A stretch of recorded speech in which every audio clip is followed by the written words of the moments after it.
Hi guys, so I decided that I'm gonna make a little skincare tip video. I'm really into it. I happen to talk about it on set a lot, so people are like, why don't you make a blog or a like YouTube channel or whatever. I'm just not my thing, but it is now because quarantine. I have worked as a model for 6 years, I think now. I've met so many different people, like makeup artists that are super into skincare, giving me tips. The best tips I've gotten are from girls. I've lived with many girls during fashion week and we're all super stressed. There's a lot of things going on, so sometimes you get breakouts from all the makeup, all the like running around cities.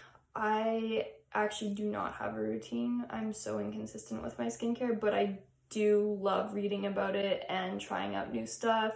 Obviously, it's a super important part of the job to have clear skin and be ready for photo shoots. So yeah, this is why I had the idea to do it.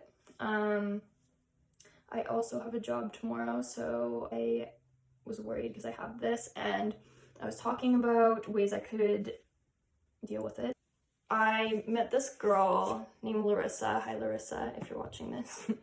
And she's from Brazil and her skin was amazing. And she would just tell me that like basically all you need for your skin is clay and like moisturizer, and yeah. I use this clay, Bentonite clay. It's important you get real Bentonite clay because sometimes there's not great clay products around. Just make sure you read the ingredients, do some research on the company you're getting it from, and yeah. Bentonite clay is just very refining. This is the dark clay, green clay I use for like something like this. It works, it really does, it's pretty powerful. I don't use it often because it sometimes dries your skin out. Using masks all the time I don't think is right for your skin. Your skin should be able to regulate itself, and if you're constantly bombarding it with stuff, like it will become dependent on those things. I'm an advocate for using natural stuff. Like I'm not consistent with my routine.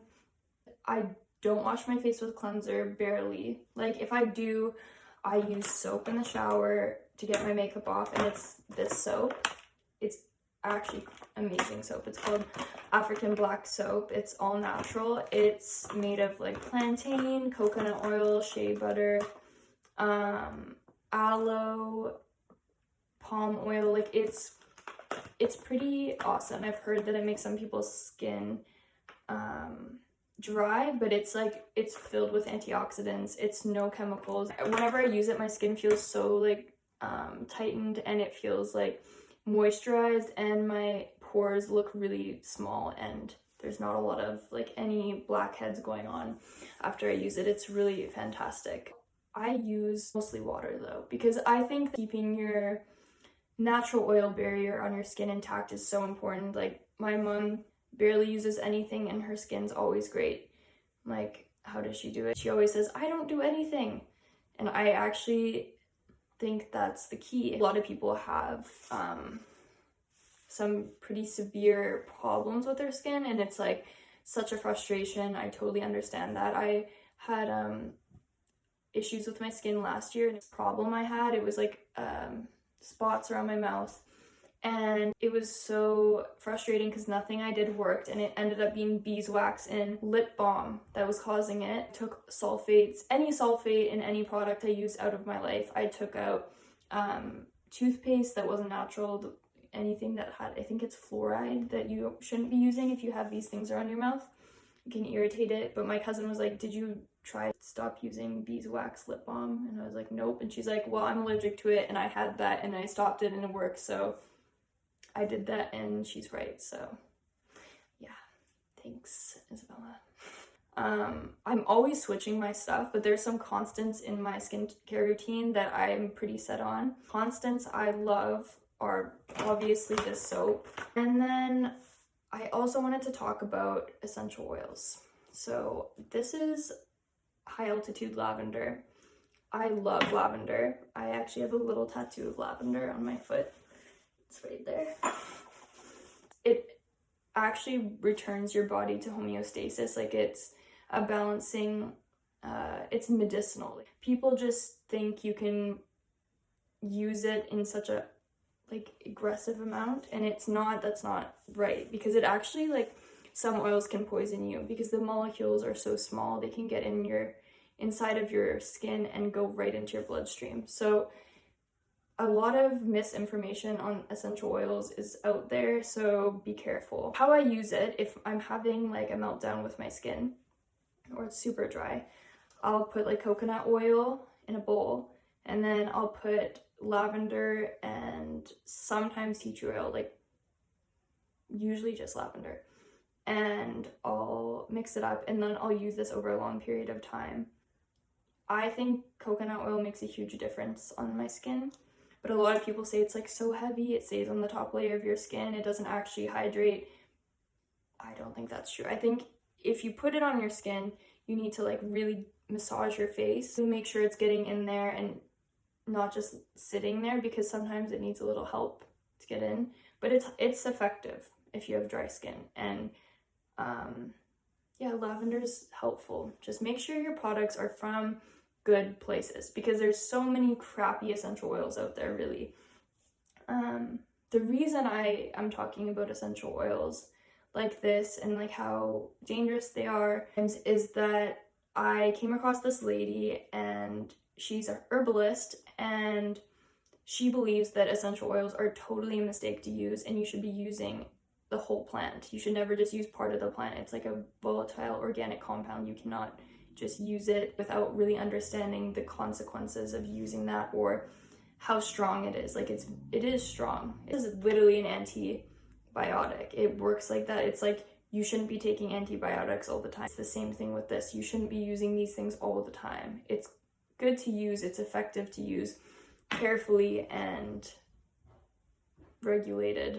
So I got these products from her. She's really interesting, and she has so much knowledge on plants and so many like tips and yeah, like insightful stories to tell about how she makes her products. I have the scar serum, which I haven't used a lot of because I don't have a lot of scars that I care that much about right now.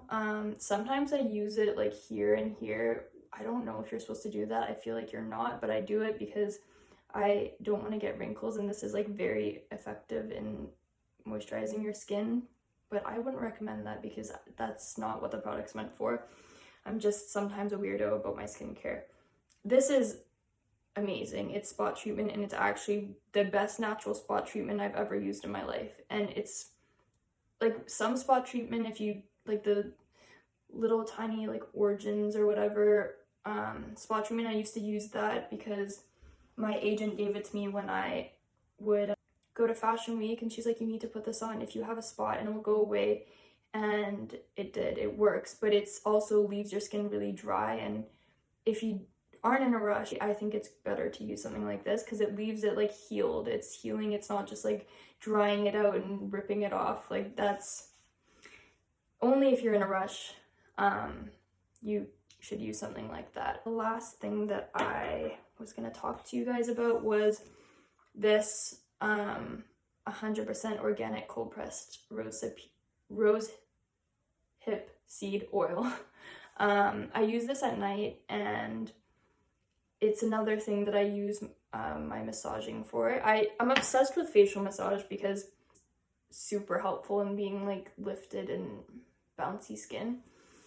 And it circulates your skin, which is another part of the bouncy skin thing. This is how I learned it. In Japan, when I lived there, when I was younger for modeling, every time I did a job, they would do like a full facial massage and be like this, like really aggressive facial massage, but my skin looks so good every time. I've watched so many YouTube videos about how to do like a great facial massage, and it's so helpful. Like a good way to put blood into the top layers of your skin. It's like really good to have good circulation in your body. So like after you drink, when your face gets all dull and like sad, it's great to put your circulation back into your skin and get it alive again. And it helps with like any breakouts too. It's a slower process, but if you do it enough, your skin will look really great. I have a lot of different products I'm trying out, so I'll talk to you guys about that at some point. But yeah, those things are like pretty main parts of my skincare. I'm, like I said, not very consistent, but if anything was consistent, it would be these things. Yeah, I'm gonna make my little clay concoction here, and basically you just add like 1 teaspoon of clay and water, mix it up, and paint it on. Yeah, bye.